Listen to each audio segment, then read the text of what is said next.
Hello, Jeff. I'm Diogo Garcia, and I'm really happy to be the first Start 101 ambassador here in Brazil. And I'm really happy to be here talking with you about innovation, the startup ecosystem. And please introduce yourself for us. Please tell us about your experience in innovation, startup ecosystem. Hello, Diogo. It's very nice to meet you. So I've been working with TechCrunch for many years now. And so I've been up close and personal with the innovation ecosystem in the Silicon Valley and around the world. I work with a variety of different kinds of companies who are both interested in acquiring and working with innovators and founders, who are interested in partnering with innovations to further their own needs. I've worked with startups to help them understand, to validate their own ideas about what their startups are doing, to talk with them about various facets of their implementations, whether that be marketing, whether that be pitching, whether it's building a pitch deck, whether it's growth hacking, understanding how to speak with investors and how to think about that. And I've had the opportunity to do that in a number of different countries. I've done it in the Silicon Valley, I've done it across the US, I've done it in Asia, I've done it in Europe, I've done it in South America, and I've done it in 3 different languages, and only one of them was really good for me. Oh. And about your work with TechCrunch, how do you see their impact on new emerging ecosystems such as Israel, China, and Latin America? So I'm not quite sure what you're hoping to hear, but the idea of how innovation impacts startups is you always want to think about this from a couple of different perspectives. Whenever we think about innovation, it's serviceable. It's easy to think about innovation as something that's relational, that it takes relationships between you and me and between my other startup founders and with the ecosystem at large, so that we can understand 2 or 3 things. First, what is my innovation and what does it do to the way that we see, interoperate with, and look at the world? How do we bring that innovation to market? Because it's not enough to have a clever innovation. We've all seen really wonderful startups not do so well because the timing was wrong. Timing is absolutely critical in the marketing of any innovation. And then the idea of what do we do when we get to market? How will our innovation find its way into a market space where it's going to work? How do we develop a business model that's going to be serviceable? And I think this is one of the places where many startups have a difficulty, is in selecting a business model. How are first hires going to be organized? As we all know, the first folks that you hire into any startup are absolutely critical. And then once we had the initial team put together, how do we scale that? How do we move from our first order down the line to where we've scaled significantly, whether that was in number of orders or in complexity of project or in product development and product releases, so that we have a functional scale over time. And so when we speak about how innovations affect the ecosystem or interact with the ecosystem, I think that those are some of the pillars of conversation.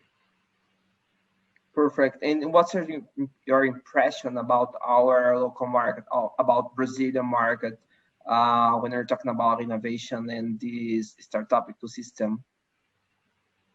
So Brazil does some things very, very well. I think that in aggregate, the innovations that we're seeing coming out of the Brazilian market space are as clever and as well thought out and are as innovative as anything that we're seeing around the world. And this phenomenon of finding excellent innovations and excellent innovators moving outside of the Silicon Valley has been going on for several years now. Yeah. So in most of the places around the globe, whether it's someplace as mature as Israel, or as someplace as underdeveloped as some places in Southern Europe, we find excellent innovators who are putting together good teams. In Brazil in particular, the thing that needs to mature in Brazil, I think, to give good support to these innovators is access to good funders. As we all know, the VC or the venture debt or whatever the funding relationship is absolutely critical, and it's best thought of as an intimate relationship, right? Secondly, how does the market receive these innovations? So it takes a marketplace that has the ability to react quickly to the information that it's given in the form of innovations, in the form of new teams, in the form of circulating information. And these are some of the places where I think Brazil needs some attention. And so right now, among many of the innovations, how do they get to market, and how will they find those relationships that create a very beneficial market relationship? And then on the other side of that, I think how do the teams work in terms of how you scale those as well? Do you agree? Yes, I do. And just one point, like I've read that, for example, even in the United States, you have new innovation hubs, not only the Silicon Valley, and you have like venture capitalists searching for startups in other places to solve other problems around the country. And when you think about in Brazil in 2020, you have more than 30% of venture capital funds and funding here. And this makes sense, like not only venture capitalists like VC funds, also like experts in innovation in TechCrunch comes to Brazil, and it makes sense for us because now Brazil is one of the there are many investors coming here, and there are many like good entrepreneurs. So I think this is a normal movement now. No, I think that's exactly correct. And the point that you're making about the intelligence that money has to acquire in terms of not only in the distance that it can reach, but also in the breadth of its understanding. I think this is absolutely critical because the entrepreneurial game or the entrepreneurial activity has changed so much over time, and money hasn't always kept up.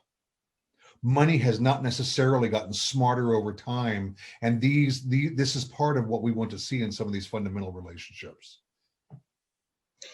Yeah. Oh, sorry. No. I was just going to say in terms of how do you find the right opportunities, because what you said about innovation centers is absolutely correct. Yeah. I'm also here in Brazil. I'm a leader of a startups community, and now we can see that there are many startups communities that are becoming stronger in Brazil, and I believe that like collaboration is important for innovation. So what do you think about that when based on your experience with TechCrunch and your experience in Silicon Valley and San Francisco, and now coming to Brazil, that we need to, not only even in Israel, but in Silicon Valley, we can see that the collaboration was very important for not only for the entrepreneurs, but also for the investors. So what do you think about that, about collaboration? So if you look at the maturity of a market space as measured by the number of exits that it has, the number of exits that do well, and you take Israel as an example of this, and I haven't seen their numbers in a year or two, but at one point they had over $6 billion of investment over the course of an entrepreneurial year. They generated some 100 to 150 exits, and none of those exits sold in Israel. They all internationalized very, very well. And so in looping that back around to the kind of collaboration that you're talking about, we could talk about collaboration across 2 or 3 different facets. We can talk about the collaboration among entrepreneurs. And we see that teams of entrepreneurs are recycling. People are coming out of one startup and going to the next and going to the next and going to the next. The second thing we see is that markets and entrepreneurs are collaborating. And so the market understands that entrepreneurs are entering the market in a particular way, with a limited offering that's going to change, with new funding that comes along and expands an operation, or with the ability to send signals inside of the market that a new widget or a new product is going to be available in a B2C play. The other kind of collaboration that we have to see is international. And so how do startups find the markets in which they're going to sell? Because it's not always solely in a domestic market that entrepreneurs are going to find their success. And so how do we understand that collaboration? And then finally, if we talk about information as a generic kind of measure, that collaboration, I think, is the most important of all. And so when people talk about creating another Silicon Valley, right? We're going to create the Silicon Valley of XYZ, wherever it might be. They're talking about two or three things. How quickly do we share information across a market space or a geography? How quickly can money find these opportunities and leverage those opportunities to create some kind of a robust opportunity? And then the third thing is, how do these entrepreneurs and innovators and founders, how do they collaborate amongst themselves? Yeah. And these collaborations are what make for the kind of relational aspect that I'm talking about that makes startup life very, very vibrant. Perfect. And in the pandemic times now period in Brazil, we could see like the digital transformation in such a big corporate here, huge corporate. And we were talking about corporate venturing in Brazil. I particularly have been studying a lot about that because the corporate, they are looking for startups and innovation, you know.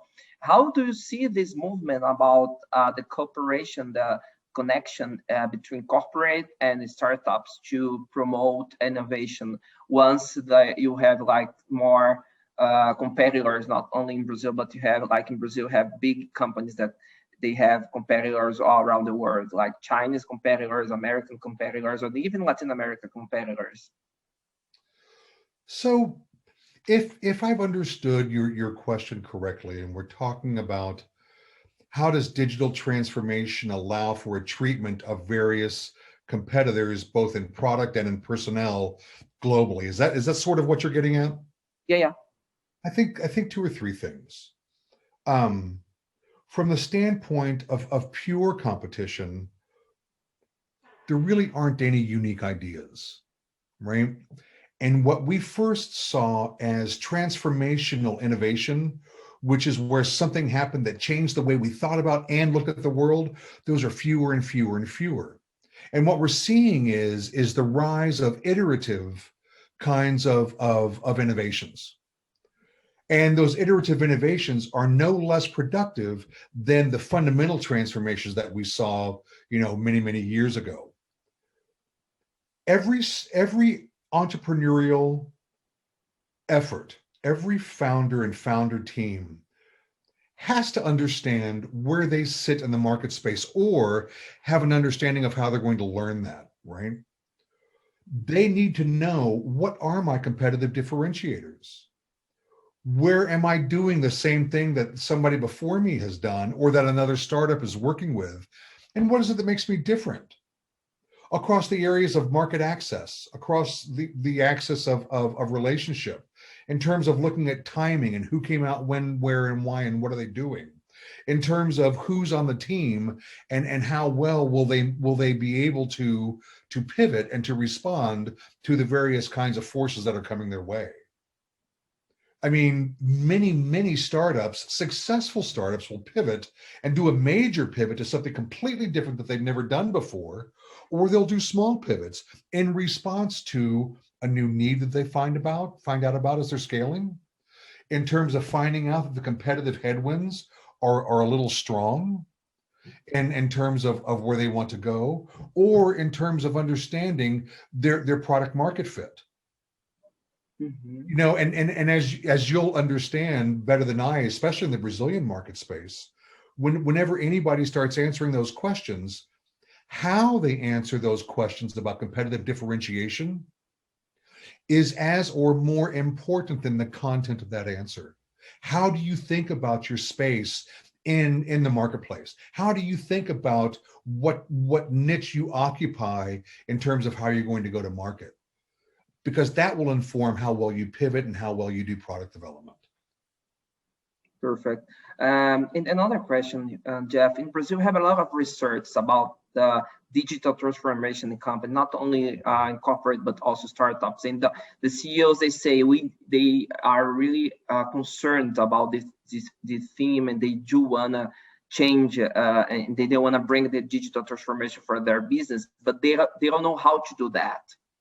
And do you think like the leaders, they are not prepared? They should they have some kind of mental mindset transformation before the digital transformation? Because you can see like in Brazil many efforts for that, but in fact the CEOs or the leaders, they're focused on quick wins, and maybe the digital transformation, the results come in the long term. So how do you see that, as with your experience mainly with emerging markets?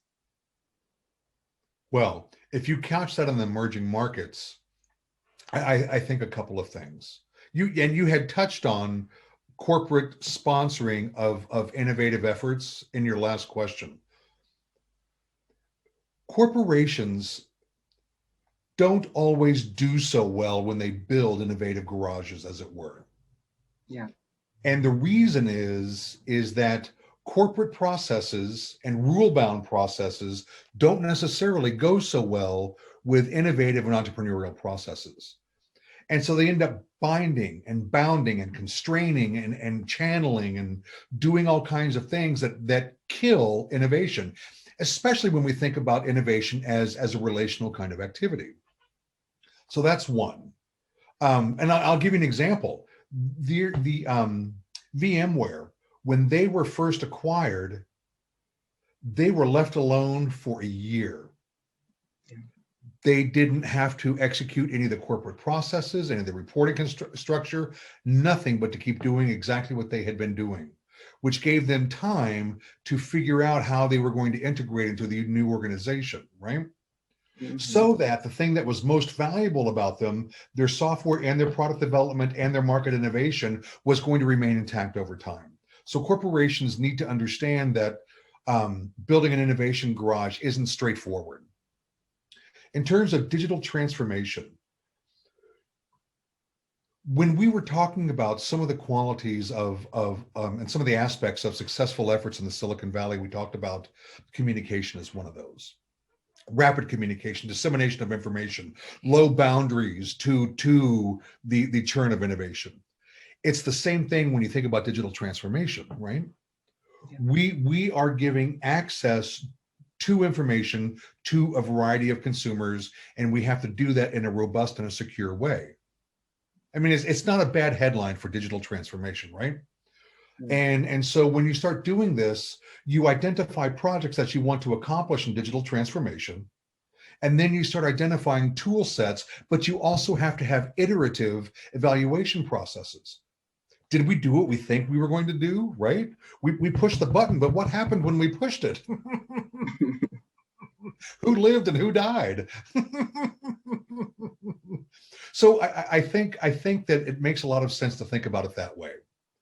If I were going to accomplish digital transformation inside of a corporation, I would do it by establishing a couple of very broad-based efforts in terms of security and tool access. Then I would go department by department to figure out who was more constrained and who was less constrained. Yeah. I mean, at TechCrunch, we all work as individuals. We're a very lean team.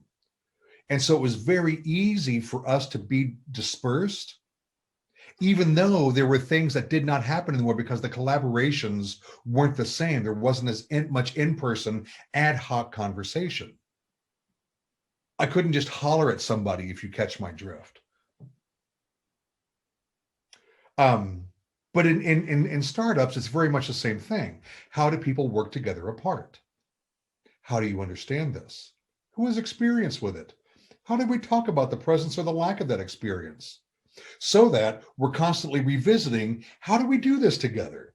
How do we do this together? And this is why teaming is so important. I mean, I don't often talk to headhunters because they don't understand the thing that to me is most important in any employment, in any job. And that's who I'm doing it with. I am much more interested in who I'm working with than I am in what I'm doing. And in some teams, it'll make sense for me to carry out the trash. And in some teams, it'll make sense for me to lead some things. I don't care which it is if it's the right team. Does that make sense? Yeah. So in digital transformation, it's very much the same thing. What's the aspect of our team and what are we going to do with it? Jeff, here in Brazil, I'm a startup mentor. I support some startups in sales and B2B sales mainly. And how could mentorship change the ecosystem, like the startup ecosystem? So what is the impact of mentorship in your opinion? So relating it to the ecosystem in general, it's a very big question, right? And so the answer to that is the kinds of helping resources that startups need: access to experience, access to resources that think differently than they do. The value of mentorship is the value of experience. It's the value of talking across a wide base of companies and efforts. It's the value of helping people understand where they are. I mean, every good mentor is part therapist, right? Yeah. Because the idea, and I'll come back again to the idea that entrepreneurship is a relational activity. You don't sit in a room and come up with great ideas by yourself. You come up with great ideas in relationship to people and to the culture and to the market space and all of the things around you. So mentorship, as you kind of remove it from that sitting up beside, right? Not above, but beside the entrepreneur, it's somebody who's saying, well, what do you think? And how do you think about that? If you're working in a particular market segment, how does the mentor understand that market segment and convey it to the startup in a way that allows the startup to go do what it is they do? Maybe saying, don't do this one thing, but otherwise think very broadly about what you're doing. So mentorship as a class is a class of experience helping startups to relate and work together.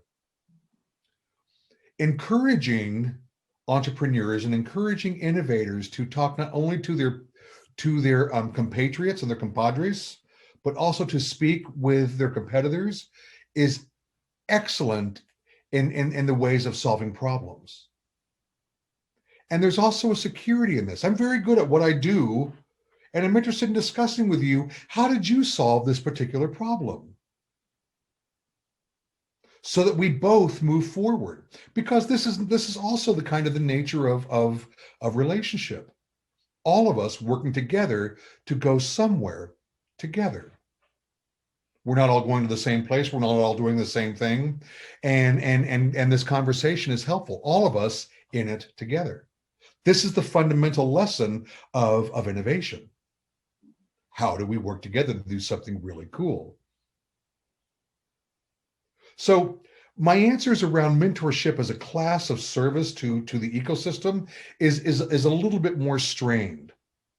But by the same token, I think that every entrepreneur and every startup needs a relationship like that is outside of their organization to have conversation with.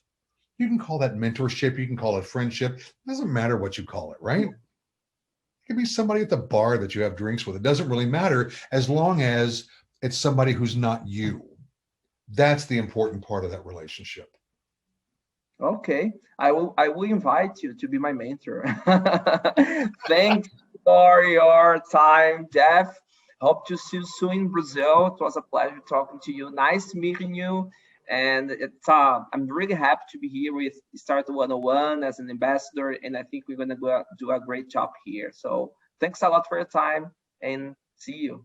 Thank you, Diogo. I look forward to seeing you in Brazil. Okay, bye-bye. Take care. Goodbye.